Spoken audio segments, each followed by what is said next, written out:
자, 이제 오늘 임금에서 이제 가장 중요한 게 뭐냐라고 하면, 첫 번째는 임금의 개념을 정리하는 거예요. 어디까지가 임금인가라는 거죠. 어디까지가. 그리고 왜 이제 임금이 중요하냐 하면, 노동법은 순서가 이렇습니다. 제일 첫 번째는 노동법이 적용되는 사업장이냐 아니냐는 걸 먼저 봐요. 그러면 기본적으로 5명 이상 사업장은 100% 적용, 5명이 안 되는 쪽은 일부 적용, 이렇게 적용되는 사업장에 근무하는데, 두 번째는 근로자 인지하는지가 또 되게 중요한 겁니다. 근로자인 경우만 노동법을 적용하죠. 근로자가 아니면 노동법을 아예 적용하지 않게 되는 부분이니까 퇴직금 안 줘도 되는 거고, 노조 못 만들고 이렇게 하는 거죠. 자, 그럼 근로자로 인정이 된 다음에는 이제 임금이냐 아니냐는 걸 또 판단해 봐야 돼요. 회사가 주는 금품이 대부분이 다 임금이겠지만 임금이 아닌 것도 있을 수가 있거든요. 그럼 임금이 아닌 건 제외해야 되는 거고, 자, 그러면 임금의 개념을 정리가 됐으면 그 다음에는 통상임금이냐 평균임금이냐라는 걸 정리해야 되는 겁니다. 그래서 결국 우리가 근로자만 노동법을 보호하고, 그러니까 근로자인지 여부를 먼저 정리한 다음에 이제 임금 관련 부분이 임금이냐 아니냐, 그리고 또 이게 통상임금에 들어가느냐 안 들어가냐라는 걸 정하게 된다는 거죠. 그렇게 해서 임금을 계산해 주고 나면 이제 법은 또 뭘 규정하고 있겠죠? 어떻게 줘라. 어떻게 주라고 되어 있죠? 직접 줘야 되고, 매월 2배 이상 줘야 되고, 뭐 공제하면 안 되고 등등 4가지 원칙을 법에 정해 놓은 게 있죠. 그래서 그런 것을 지키지 않으면 항상 임금에 관련된 벌칙은 가장 셉니다. 임금 체불이나 이런 거는 3년 이하의 징역, 3천만 원의 벌금, 이렇게 가장 세고, 물론 뭐 5년도 있죠. 폭행 이런 거는 5년 있지만 그냥 임금이 3년, 근로시간이 보통 2년 정도의 벌칙을 적용하는 그런 틀이 있을 겁니다. 그 최저임금 관련이든 임금 관련은 대부분 다 3년, 3천만 원 이렇게 하고 있더라고만 기억하시면 될 것 같아요. 그래서 임금 문제를 먼저 이렇게 보도록 하겠습니다. 자, 관련 사전 진단 퀴즈는 제가 간단하게 정답을 말씀드리면서 여러분들이 체크를 한번 해보시기 바랍니다. 문제 1번에 정기적 일률적으로 소정근로에 대해서 지급되는 통상임금이 퇴직금 산정의 기준임금이다. 이건 틀렸죠. 왜 틀렸냐면 평균임금이 퇴직금 산정의 기준임금인데, 그러니까 우리 노동법, 근로기준법에서 쓰는 이 임금에 관련된 이 기준은 2가지가 있는 겁니다. 즉 노동법에서는 기본급이라는 말은 아예 안 써요. 통상임금이냐 평균임금이냐 2가지 뒷박밖에 안 쓰는 거죠. 그래서 이 퇴직금이나 재해보상금은 평균임금으로 주는 거고, 기타 각종 법정 수단이나 이런 거는 통상임금으로 주는 거다. 이유는 퇴직할 때는 그게 좋은 일은 아니기 때문에 근로자한테 많이 주라는 거예요. 총액으로 계산해 주라는 거죠. 근데 평상시에는 정기적, 고정적, 일률적인 통상임금을 주면 된다는 겁니다. 자, 문제 2번에 포괄임금 제도의 내용 안에 연장근로수당, 야간근로수당이 포함되어 있더라도 가산수당은 별도로 지급되어야 한다. 요거는 틀렸겠죠. 일단 포괄임금 제도를 만들 때는 어떻게 할 수 있는 거죠? 기본급을 두면서 연장야간 휴식수당을 다 포함하게 이렇게 하는 거 가능하고, 심지어 판례는 기본급을 정하지 않고도 퉁쳐서 얼마다 이런 것도 가능하다는 거잖아요. 그죠? 그러니까 그 안에 연장야간 수당이 다 포함된 걸로 보는 게 논리적으로 맞겠죠. 다만 이제 포괄임금은 어제도 잠깐 설명드렸지만 되게 조심을 해야 됩니다. 왜? 전제조건이 2가지잖아요. 하나는 근로시간을 산정할 수 없는 특별한 사유가 있어야 된다는 게 첫 번째 전제조건이죠. 그 다음에 근로자한테 불리하지 않아야 된다는 이 2가지 전제조건을 맞춰야 되기 때문에 근로시간을 산정할 수 있는데 포괄임금제를 썼다? 이건 나중에 무효가 될 가능성이 되게 높은 거예요. 특히 근로자한테 불리하면. 근로자한테 불리한 건 무효라고 이렇게 했으니까. 문제 3번에 경영성과에 따라 은혜적으로 지급되는 배분 성과금의 경우에는 근로의 대가라고 볼 수가 없어 임금이 아니다. 이건 맞겠죠. 자, 이제 아까 중요한 게 임금이냐 아니냐는 걸 보라고 했으니까, 임금이면 통상임금에 들어가든 평균임금에 들어가는데 임금이 아니면 아예 안 들어가거든요. 그럼 회사 입장에서는 가능한 임금이 아닌 걸로 좀 보고 싶은 생각이 있겠죠. 근데 근로자는 다 임금이라고 하고 싶고, 그럴 때 이제 기준점이 뭐냐면 판례는 어떻게 하고 있냐면 계속적 정기적으로 지급되고 지급 의무가 있으면 임금이다 이렇게 하고 있거든요. 근데 우리 경영 성과에 따라 변동하는 것은 고정적인 것도 아닌 거고 그 다음에 성과가 안 나면 안 줄 수 있다는 거죠. 성과가 안 나면 그럼 지급 의무가 없는 거니까, 그러니까 임금이 아니라고 보는 겁니다. 요거하고 여러분들이 많이 헷갈리는 게 소득하고 용어상 헷갈립니다. 이게 소득이기 때문에 당연히 소득세 냅니다. 그러니까 소득세 내니까 산재보험, 고용보험 산정할 때 들어가죠. 그런데 우리가 임금 여부를 따질 때, 통상임금 평균 따질 때는 아예 안 들어가 버리는 그런 내용이라고 이해를 하시면 될 것 같습니다. 이게 경영 성과에 따라 이런 부분들이 안 들어간다는 거지, 개인 성과에 따라 변동되는 개인 성과급은 또 임금에 들어가요. 그래서 우리가 성과급이라는 표현을 쓰더라도 그것을 왜 주느냐, 어떤 누구한테 주냐를 따져봐서 개인 성과급은 다 임금에 들어간다고 보시는 게 맞고요. 경영 성과급은 원칙적으로 안 들어갑니다. 그런데 공기관 같은 데서 명칭은 경영 성과급인데, 그쵸, 특별한 사님이나 다 주는 거, 이건 또 임금이라고 봐요. 그냥 명칭만 그거는 그냥 성과급이라고 보는 거죠. 그렇게 이해를 하시면 됩니다. 문제 4번에 근로자의 퇴직금 중간정산 요구가 있으면 사업주는 반드시 응납해야 된다. 이건 틀렸죠. 반드시 응납할 의무는 없고요. 특히 이제 2012년 이후에 법이 바뀌어서 퇴직금 중간정산을 해주려면 회사가 5가지 사유인가 왜 사유가 있어야 해주는 거잖아요.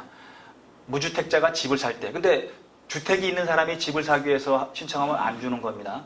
그다음에 전세자금을 마련하기 위해서 일회에 한해서, 또 6개월 이상 치료를 요하는 질병 이런 부분들이 있을 때, 그리고 임금 피크제를 도입할 때 이런 등등 사유가 있어야 되고, 그래서 회사에서 만약에 해주려고 하면 그 서류들을 다 받아놔야 돼요.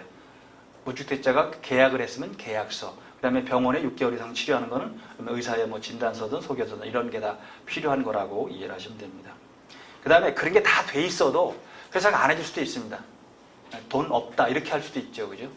그 다음에 이제 대부분 다 퇴직연금으로 들어갈 거니까 퇴직연금도 그러한 사유가 있을 때는 융자를 해주든지, DB 같은 건 융자하고, 그죠? 그 다음에 DC 같은 경우는 아예 지급해 줄 수 있는 부분들이 있겠죠. 규정들은 비슷한 그런 틀들이니까요. 문제 5번에 퇴직금 중간정산 이후 퇴직금 산정을 위한 계속 근로연수 1년 미만자에게는 별도의 퇴직금을 지급하지 않는다. 이건 틀렸겠죠. 자, 중간정산을 우리가 법적인 요건이 다 돼서 했다고 치면, 그리고 중간을 끝난 다음에 한 1년을 근무하지 않은 거죠. 그죠? 몇 달만 근무했는데 퇴직금을 줘야 되냐 말아야 되냐. 그러니까 원래 법적인 퇴직금은 1년 이상자한테 준다고 되어 있는데, 그거는 최초 입사에서 1년이라는 그런 개념이고, 이미 중간정산을 받았다는 거는 1년이 넘었다는 거잖아요. 그렇다면 나머지 부분 일할 정산을 해주든 또는 월할 정산을 해주는 게 논리적으로 맞겠죠.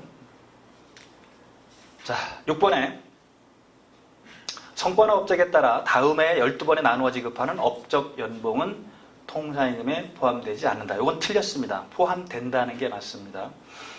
이제 이게 어떤 거냐 하면, 뭐 많은 기업이 쓰는 건 아니겠지만, 예컨대 2019년도에 평가를 했더니 평가가 예컨대 S를 받았어요. S 최고를 받았습니다. 그럼 S를 받으면 다음에 성과 연봉이 200%예요. 그다음에 A를 받으면 150%, 그다음에 B를 받으면 100% 뭐 이런 식으로 이제 차등 지급하는 거겠죠.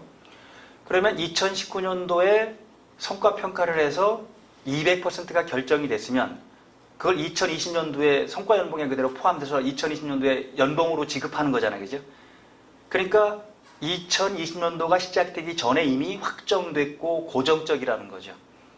그렇다면 통상임금에 포함된다. 이렇게 해석을 해주고 있습니다. 이거와 비교해서 그렇게 안 하고 2019년도 성과평가를 했더니 S를 받아서 2019년도에 그냥 예컨대 200%를 줬다.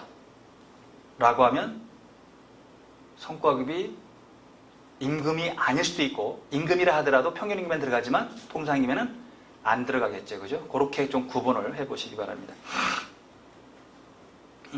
평균임금은 당연히 들어가겠네요. 임금이고. 통상임금에는 들어가지 않는 거고. 문제 7번에 지급일 현재 재직하는 근로자에게만 지급하는 명절 보너스는 통상임금이 아니다. 이건 맞겠죠. 판례가 확실하게 하고 있는 부분들이고, 특히 명절이나 휴가비나 뭐 이런 것들은 1년에 한 번 주거나 뭐 1년에 2번 정도 주는 그런 부분들이고, 정기상임과 조금 다르죠. 그죠? 그러니까 이거는 재직자 기준을 둔다 하더라도 크게 문제가 되는 건 아닌데, 어제 우리가 본 대로 정기상여금에 대해서 재직자 기준을 두어서 임금을 안 준 거, 상여금을 안 주는 거, 이거는 나중에 법적 다툼이 생길 수 있는, 이제 왜냐하면 하급심 판례가 나온 게 있으니까 구분해서 이렇게 보시기 바랍니다. 즉 복주생적인 어떤 성과급이나 어떤 복주생적인 이 부분들, 그리고 명절 보너스, 뭐 김장비 이런 것들하고 정기상여금은 조금 달리 보고 있는 것이 판례 입장이라고 보면 되겠습니다. 특히 명절 보너스는 명절 때 주는 거잖아요. 그죠? 그러니까 명절 때 2번을 준다고 하더라도 100% 준다 하더라도 명절 되기 전 급여 때 재직하는 사람만 주거나 이렇게 하지 옛날 사람을 찾아내가지고 주지는 않는 거거든요. 그렇게 보시면 되죠. 문제 8번에 근속연수에 따라 차등 지급하는 근속수당은 통상임금이 아니다. 이건 틀린 겁니다. 통상임금이라고 하죠.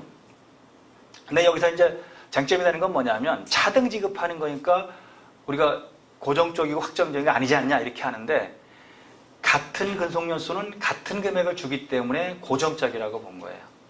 즉 1년에 만약에 10,000원씩의 근속수당을 준다고 하면 10년 근속하면 10만 원, 20년 근속하면 20만 원이 되는 거예요. 그죠? 그러면 1년 근속하는 사람은 똑같이 10만 원이 되는 거니까 고정적이고 확정적이라고 보는 거죠. 일률적이고 이렇게. 이제 비교해서 문제 9번은 부양가족에 따라 차등 지급하는 가족수당은 통상임금이 아니다. 요건 맞습니다. 부양가족에 따라 차등 지급하면 이건 통상임금이 아니라고 합니다. 다만 판례는 또 이런 예를 들은 게 있어요. 명칭은 가족수당이라고 해놓고 독신자를 포함해서 모든 근로자한테 주는 거, 그거는 또 통상임금에 들어간다고 해석을 해주고 있습니다. 명칭만 가족수당이라는 거죠. 실제로는 그냥 일반적인 그 고정적이고 확정적인 수당인데. 문제 10번에 임금채권을 양수받은 자가 청구하는 경우라도 임금은 근로자에게 직접 지급해야 된다. 이건 맞습니다. 이제 임금채권을 양도양수할 수 있느냐 없느냐 논쟁은 붙었지만 판례는 임금채권도 채권이기 때문에 양도양수가 가능하다고 합니다. 그러면 양도양수를 했으면 양수받은 사람이 청구하면 양수받은 사람한테 줘야 되잖아요. 그죠? 근데 판례는 당사자 간의 양도양수는 효력이 있을지 모르겠지만 회사는 다시 근로기준법의 강행규정을 지켜야 되니까 회사의 양수인이 청구하면 주지 마라 이렇게 해석을 해주고 있습니다. 그러니까 약간 어떻게 보면 판례가 좀 고단수죠. 당사자 간의 이 임금채권을 양도양수하는 것을 막는 법은 없기 때문에 그걸 무효라고 하진 않겠다. 양도양수 계약을. 그럼에도 불구하고 근로기준법에는 어떻게 하라고 되어 있죠? 직접 본인한테만 주라고 되어 있자는 거죠. 그러니까 근로기준법의 강행성을 우리가 고려한다면, 강행 법규성을 고려한다면 그런 경우에도 근로자 본인에게만 줘라 이렇게 하고 있습니다. 다만 예외가 있긴 있죠. 뭐가 있냐면 법원에서 압류명령 내려오고 그 다음에 압류명령 다음에 하는 게 뭐죠? 전부명령이라는 게 있죠. 즉 제3채권자한테 주라고 하는 법원의 명령은 따라야 돼. 그거는 법원이 명령하는 거니까 어쩔 수가 없는 거죠. 그러니까 일단은 압류라는 거는 근로자한테 지급하지 못하게 하는 거고 그 지급하지 못하게 한 것을 다시 그 채권자한테 제3채권자한테 주게 하는 게 전부명령이잖아요. 압류 전부명령이라고 하는 거는 법원의 명령이니까 따라야 되는 건데 다만 이 압류 전부명령은 한계가 있죠. 지금 현재 법으로 따지면 185만 원이 된가요? 185만 원 밑으로는 아예 한 푼도 압류 안 되도록 왜 민사집행법에 규정이 되어 있죠. 그리고 그 이상은 2분의 1, 또 그 다음에 600만 원이 넘어가면 예컨대 조금씩 많아지는 이렇게. 그래서 1,000만 원 받는 사람은 약 600만 원인가 되더라고요. 압류할 수 있는 게. 그러니까 적게 받는 사람은 아예 압류를 못하게 하는 거. 그 다음에 많이 받는 사람은 압류를 좀 더 해도 되는 거. 이런 방식으로 이제 임금에 대한 압류 부분들. 그게 이제 국민기초생활보장법하고 그 여러 가지를 고려해서 지금 금액을 그때 정하고요. 150만 원 있다가 185만 원으로 올라간 것 같아요. 이렇게 전체적인 압류 금지 그 금액이라는 그런 부분들이. 그래서 이제 직접 지급하고 전액을 지급하고 그래야 생활이 된다라는 그런 틀에서 고민해 보시는데, 아무튼 임금채권을 양수받았다 하더라도 양도양수 자체를 무효화시키지는 않는데, 그래도 회사에 이걸 갖고 오면 회사는 그냥 본인한테만 줘라. 무조건 본인한테 주라고 합니다. 임금 관련 부분들은 일한 사람한테 주는 걸 원칙으로 합니다. 심지어는 왜 우리가 15살 미만은 근로자로 못 쓰죠. 그렇죠. 우리 연소근로자 기준이 뭐죠? 15살, 16살, 17살이잖아요. 그죠? 18살 이후는 다시 성인하고 똑같이 보니까. 근데 13살짜리를 만약에 일 시켰다 할 때 그러면 일반적인 민법으로 돌아가면 아버지나 엄마가 받아가야죠. 친권자가. 친권자한테 주는 게 맞거든요. 소송도 친권자를 통해서 해야 됩니다. 근데 임금에 관련돼서는 본인한테 미성자가 됐던 우리가 일을 못하는 그런 애들한테 일을 시켰다 하더라도 그 본인한테만 주라고 이렇게 하고 있습니다. 그러니까 제3자한테 주는 걸 막고 있다. 임금이기 때문에 이건 여러 가지 의도는 있습니다. 강제근로를 막자라는 의미도 있고 아동노동을 막자는 의미도 있고 여러 가지 부분이 있으니까 참고로 보시면 될 것 같습니다. 자, OX 퀴즈를 통해서 이제 임금에 관련된 기본 내용들을 한번 정리를 해봤고요. 이 장표를 가지고 이제 임금의 개념들을 법에 있는 걸 가지고 한번 정리를 한 다음에 비교를 한번 해보도록 하겠습니다. 자, 임금, 통상임금, 평균임금은 법의 정의 규정이 있습니다. 이 법의 정의 규정이 있으니까 당사자 간의 이 기준보다 낮은 조건을 정하는 건 무효라고 하는 거예요. 이 법에 있는 걸 위반하는 건 다 무효라고 했기 때문에 그래서 왜 여러분 잘 아시는 정기상여금이 통상임금에 포함될 거냐 안 될 거냐라는 문제가 그 사건이 결국 당사자 간의 단체백에는 정기상여금은 통상임금에 포함되지 않는다고 합의를 해놨거든요. 오랫동안 몇십 년 동안 그죠? 그 합의해온 걸 나중에 이제 노조가 이걸 깨고 내가 합의했지만 다시 소송을 제기한 거. 그런데 결국 그 단체백은 무효가 되는 거잖아요. 무효가 되니까 근로자들은 청구할 수 있는 거예요. 통상임금, 정기상여금이 통상임금이 안 들어간다고 한 합의는 무효가 되니까 이제 통상임금이 들어간 겁니다. 그러니까 통상임금을 들어가려고 했는데 또 판례가 거기서 하나 신의칙을 또 적용해 버렸죠. 이거를 주면 회사가 망할 정도다. 그러면 안 줘도 된다. 이게 신의칙 문제예요. 금반환의 원칙 뭐 등등 여러 가지 얘기를 합니다만은. 자, 그러면 이제 임금, 통상임금, 평균임금은 법에 정의 규정이 내려져 있기 때문에 이 법적 기준보다 낮은 조건을 정한 당사자 간 합의는 무효가 된다는 걸 기준으로 하고 그래서 개념 정리를 정확하게 하고 가자고요. 자, 임금과 통상임금과 평균임금인데 첫 번째 임금은 중요한 표현은 사용자가 주는 것만 임금이에요. 사용자가 주는 거, 고객이 주는 거 뭐 이런 건 당연히 임금이 아니겠죠. 그죠? 그 다음에 근로의 대가만 임금이에요.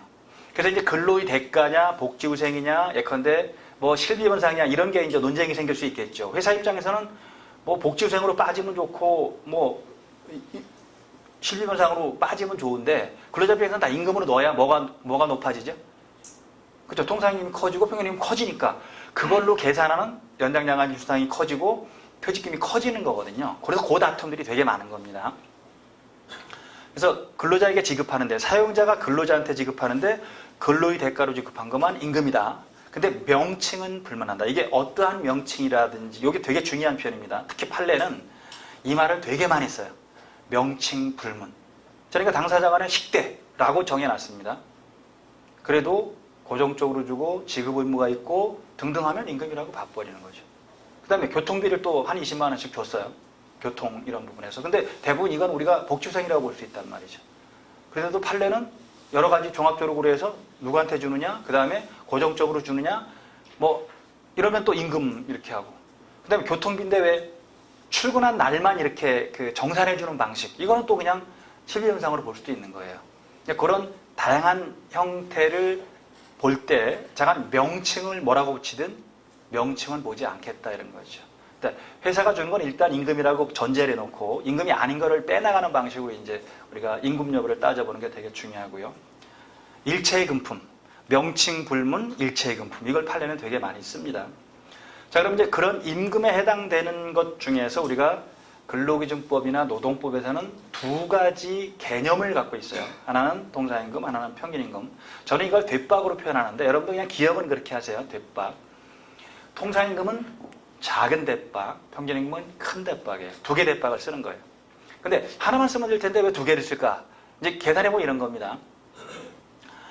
아직 일을 안 했어도 소정근로를 완수하면 얼마 주겠다고 약속하는 게 통상임금이에요.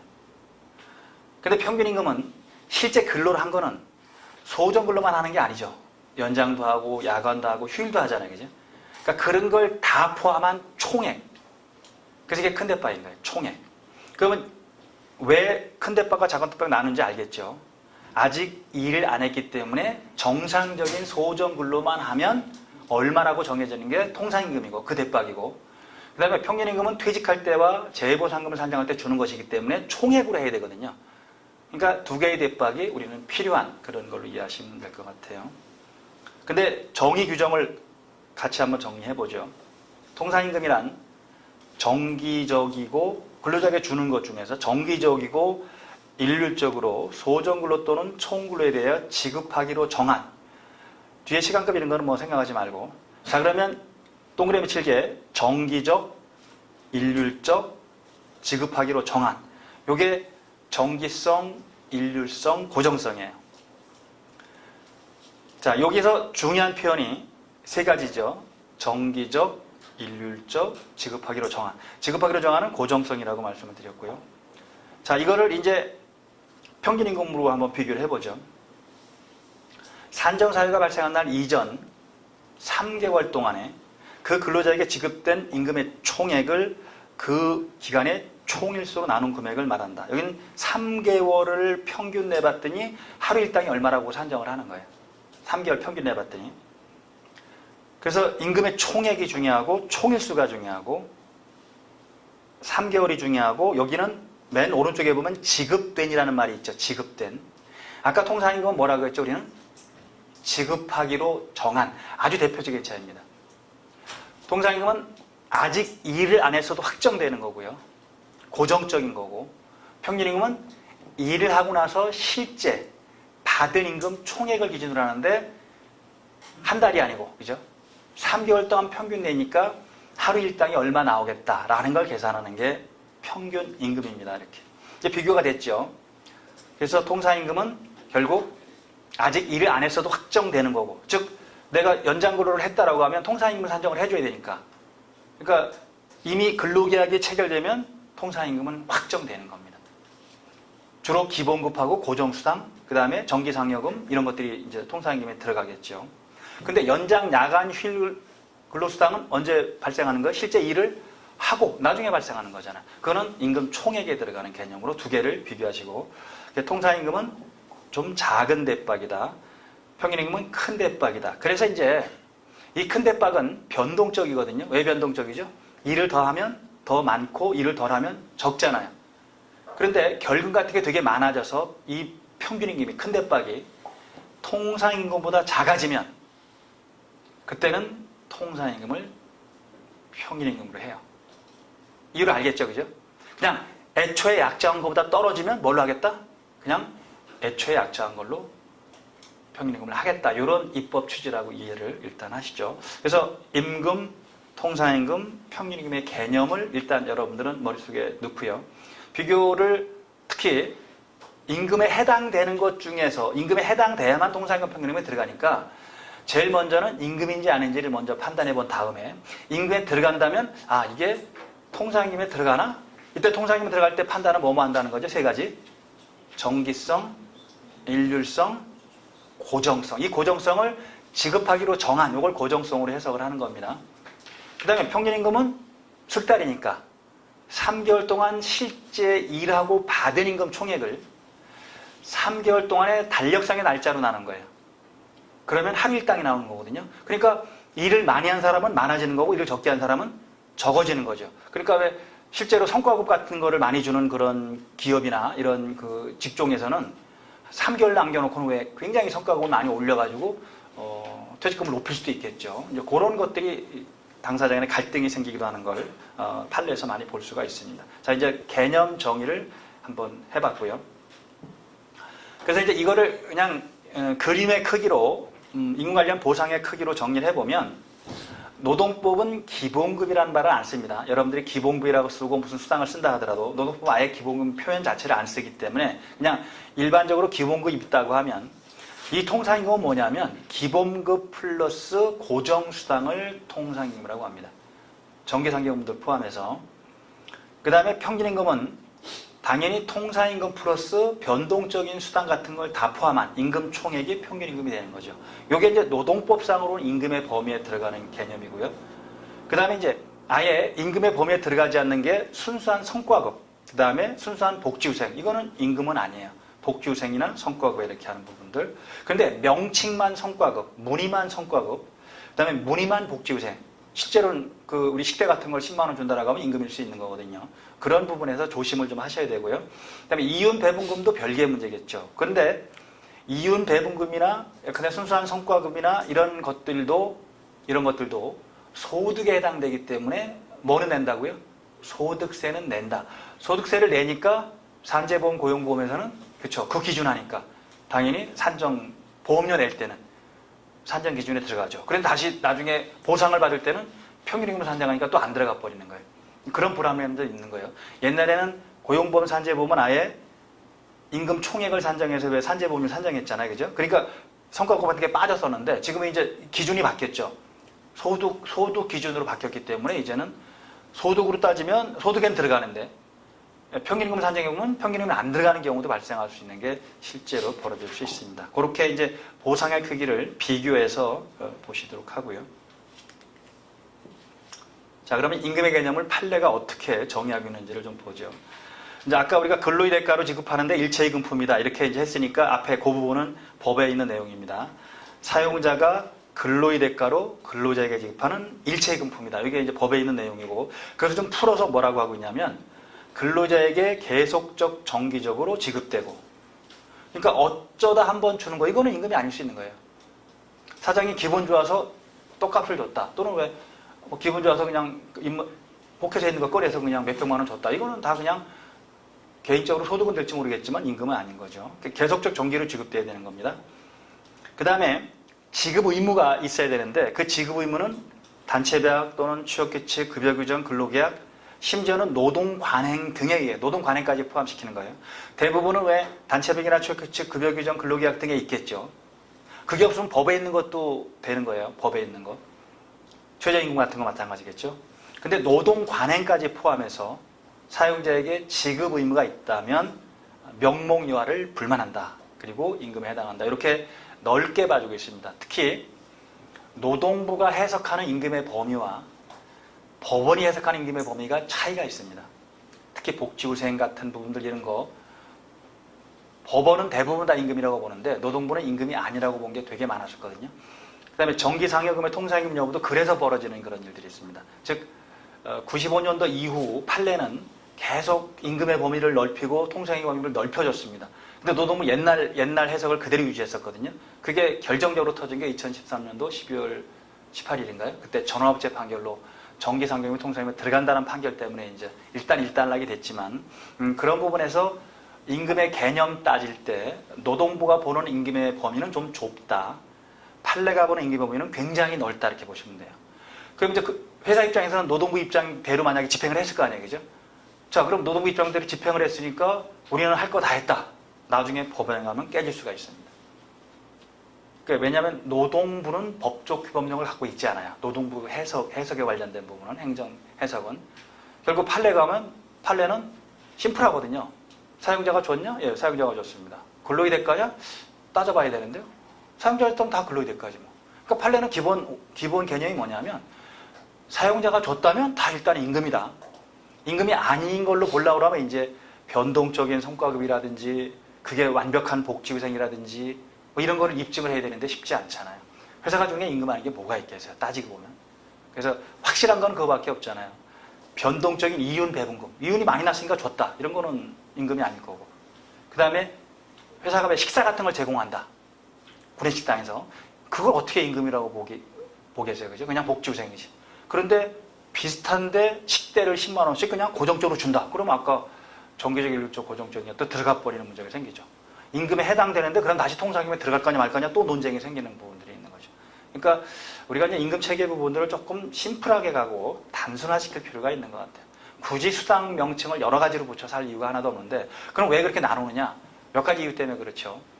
좀 기본급을 적게 하면서 옛날에 기본급만 가지고 연장량수당 산정해 주는 것도 있었고, 그 다음에 왜 식대는 그 비과세 대상이든가요? 왜 비과세 10만 원까지, 그 다음에 교통비가 얼마까지 비과세죠?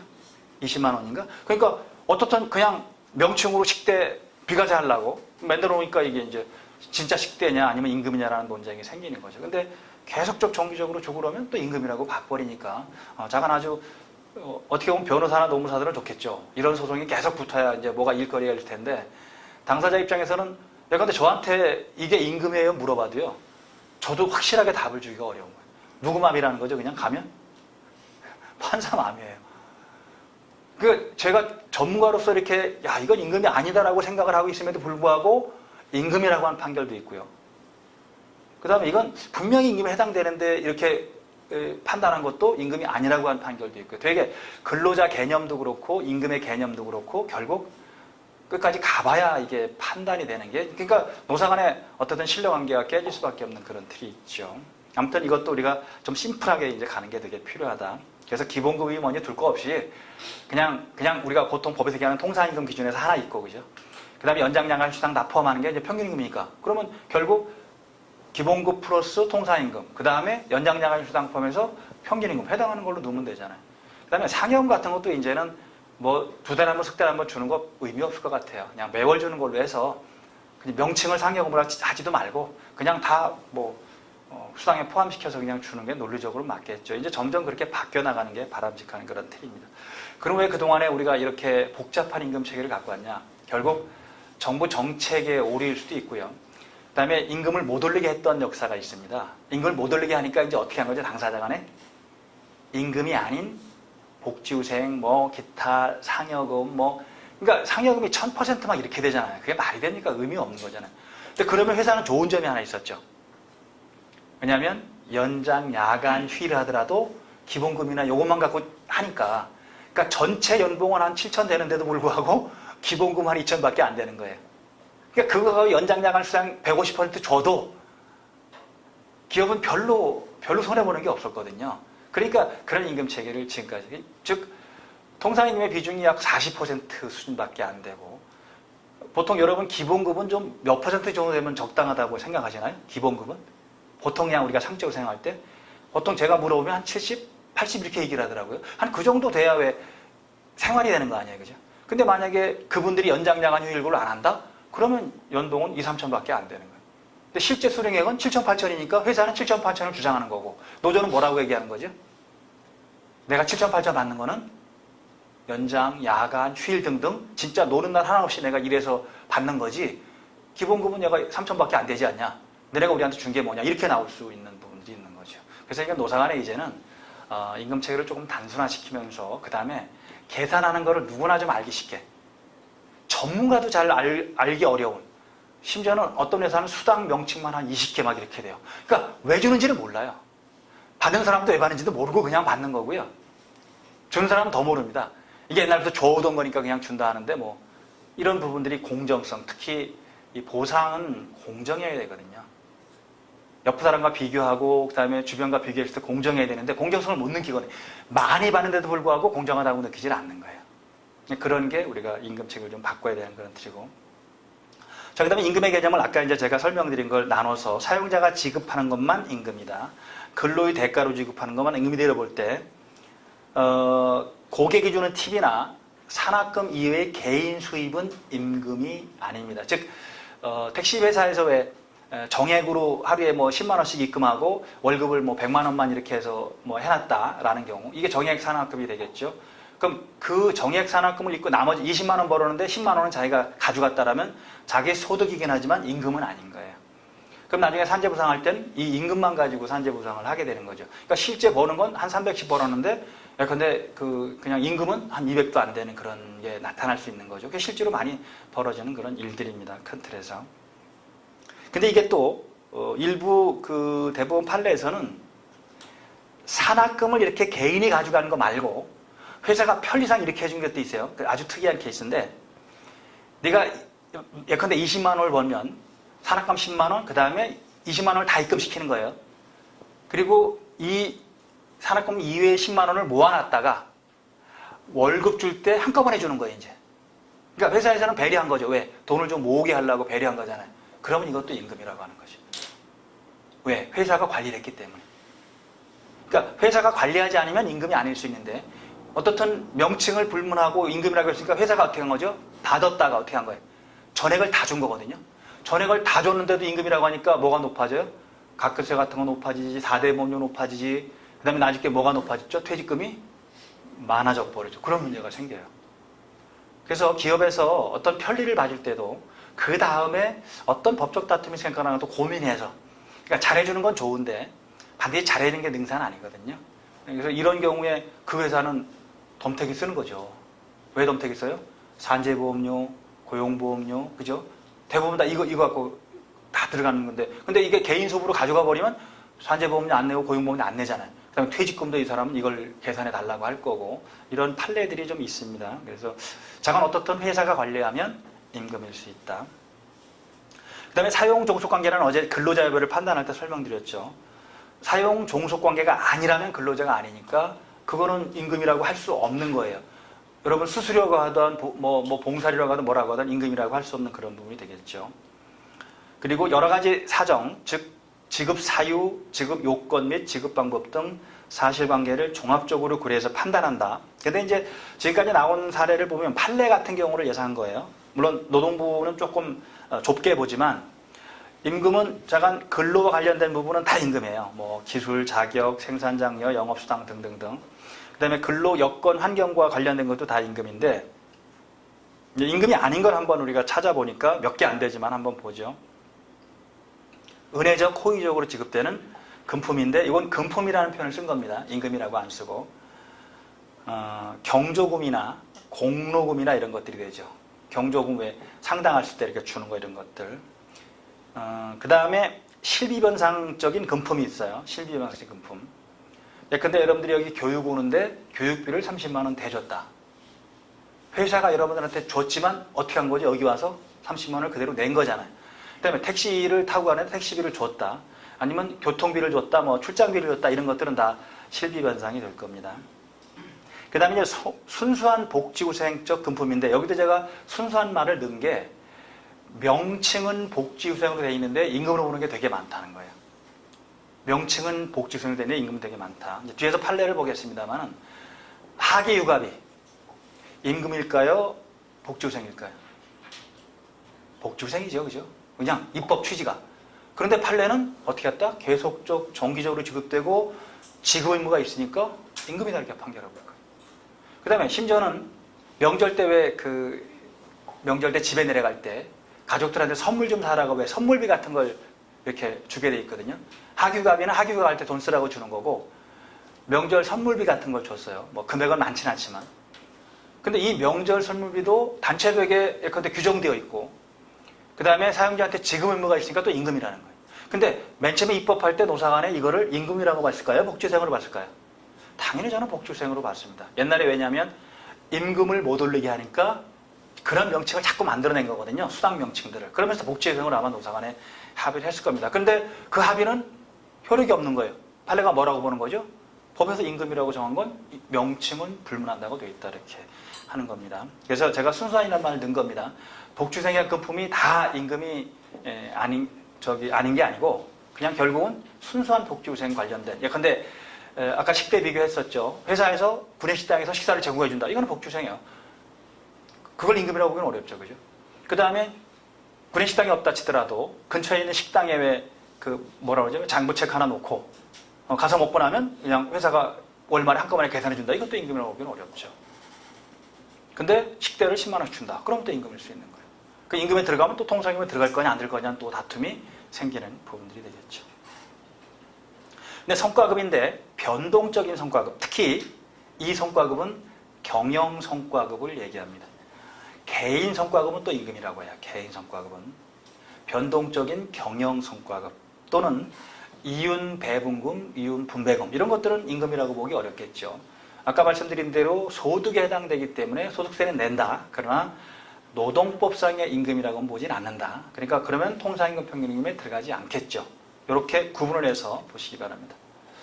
자, 그러면 이제 판례가 바라본 임금인데 두 가지입니다.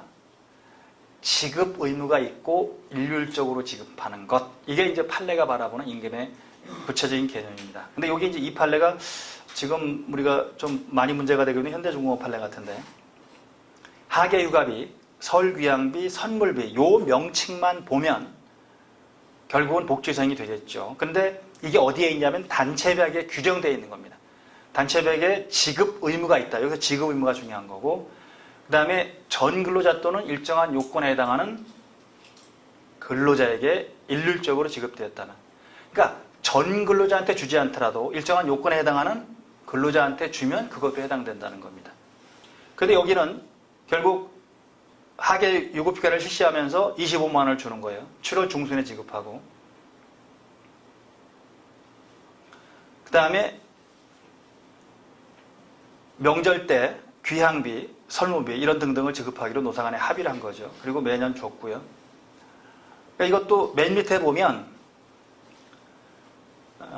이러한 하계 휴가비, 설, 추석, 귀향비 및 선물비는 모두 단체백에 의하여 피고회사의 지급 의무가 지워져 있고 전 근로자 또는 일정한 요건에 해당하는 근로자에게 일률적으로 지급되어 왔으므로 이는 모두 근로의 대가로서 임금에 해당하여 평균임금 산정에 기초게 되는 임금총액에 포함된다. 이렇게 해석을 해주고 있는 거예요.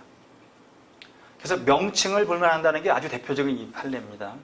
근데 아까 말씀드린 대로 원래 노사간에 합의할 때 이거는 임금이라고 보지는 않았을 거예요. 그냥 복지성으로 봤을 텐데 나중에 이제 이분들이 왜 이게 소송이 오냐 하면 주로 이제 정년퇴직한 사람들이 많이 이제 소송을 제기한 겁니다. 왜냐하면 회사는 당연히 이거를 평균임금에 안 넣었을 거 아니에요. 근데 이게 평균임금에 들어가면 평균임금이 조금 커져요. 근데 적어도 한 근속을 30년, 40년 하면 평균임금이 조금만 커져도 되게 커져요, 이게. 그러니까 당연히 근로자들은 요구를 할 수밖에 없는 거죠. 근데 회사는 아니 뭐 이거는 임금 아닌데 라고 대법까지 가는 이유가 판단을 받아보자고 하는 이유가 그런 이유라고 이해를 하시면 될 것 같습니다. 자, 하나만 더 보고 소개할까요? 자, 그 다음에 이제 성과급이나 사내복지연금, 복리후생비도 임금이라고 하는 그런 부분에서 그러니까 명칭만 갖고 보진 않아요. 이걸 어떻게 지급하는지, 누구한테 지급하는지, 왜 지급하는지, 언제 지급하는지를 다 판단해봐서 이제 임금인지 아닌지. 그러니까 우리가 복리후생비라는 게 임금이다 이런 결론 내리지 마세요. 복리후생비 중에서도 임금일 수도 있고 아닐 수도 있고, 그죠? 식대 중에서도 임금일 수도 아닐 수 있고, 뭐 그렇게 우리가 좀 우리 회사가 누구한테 주는지 이런 것들 다양하게 이제 봐야 되는데, 요거는 그냥 판결 요지를 보면 근로자가 직장에서 정기적 일료를 지급받은 정기상 당연히 이건 임금일 거고, 변동 성과급도 여기는 임금이라고 봤고요. 그다음에 사내복지연금도 임금이라고 봤고, 명절 복리후생비도 결국 급여소득에 해당하고 일실퇴직금 계산을 위한 평균임금에 포함된다. 이렇게 해석을 해주고 있습니다. 근데 이게 다른 회사가 또 소송에 들어가면 아닐 수 있는 거죠. 그 회사는 또 지급 방법이나 지급 대상이 다를 수가 있기 때문에. 그래서 어느 판결이 하나 나왔다고 해서 그 판례가 꼭 진리라고 보진 마시고요. 회사마다 다른 지급 방법과 이런 대상을 갖고 있어서 별도로 한번 판단을 여러분 회사 거는 하나하나 체크를 해보시기 바랍니다. 우리 회사 수당들이 이름을 다 적은 다음에 이게 통상임금에 들어가는지 평균임금에 들어가는지, 그때 통상임금은 정기적, 일률적, 고정적인가 체크해보면 되고, 평균임금은 임금 총액에 들어가는데 임금인지 아닌지를 판단해보면 되죠. 그러니까 임금에 해당되는 건 일단 평균임금에 다 들어가는 거예요. 그러니까 임금에 해당되지 않는 것만 제외해야 되는 게 평균임금에 관련된 그런 부분들이 되겠습니다.